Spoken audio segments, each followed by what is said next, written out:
মার্কিন president Donald Trump ও তার প্রধান নির্বাচনী অর্থদাতা ও ধনকুবের ইলন মাস্কের মধ্যে সম্পর্কের টানাপোড়েন আরও গভীর হলো। কারণ ইলন মাস্ক যুক্তরাষ্ট্রে একটি নতুন রাজনৈতিক দল গঠনের ঘোষণা দিয়েছেন।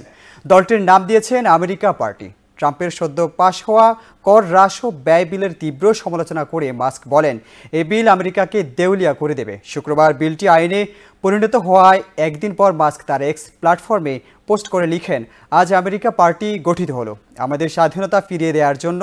এর আগে যুক্তরাষ্ট্রের নতুন রাজনৈতিক দল দরকার কিনা এমন একটি জরিপ চালান মাস্ক। এক্সে চালানো ওই জরিপে প্রায় 12 লাখ ভোট পড়ে, যার 2/3 নতুন দল চেয়েছেন বলে জানান তিনি। একসময় ট্রাম্পের ঘনিষ্ঠ সহযোগী হিসেবে পরিচিত মাস্ক ট্রাম্পের দ্বিতীয় মেয়াদে ডিপার্টমেন্ট অব গভর্নমেন্ট এফিসিয়েন্সি পরিচালনা করেন, যার লক্ষ্য ছিল সরকারি ব্যয় হ্রাস। তবে নতুন বাজেট বিল নিয়ে দ্বিমতের জেরে দুজনের সম্পর্ক চরমে পৌঁছায়।